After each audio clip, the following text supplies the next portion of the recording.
কেউ যদি আমাকে দুঃখ দিয়ে আনন্দ পায়, পাক না,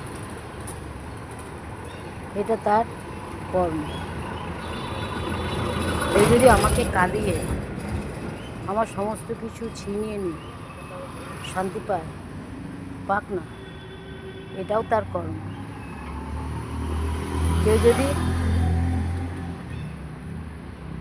আমাকে অকারণে অপমান করে চলে যায়, যাক না, আমি এটা মেনে নেব, কারণ আমি জানি এটা তার আর একটা কর্ম। কিন্তু আমি কোনো কিছুতেই কোনো কিছুর প্রতিদানে আমি কারোর সাথে খারাপ ব্যবহার করব না, কারণ এটা আমার ধর্ম। আমি কারোর থেকে অকারণে কোনো কিছু ছিনিয়ে নেব না, এটাও আমার ধর্ম।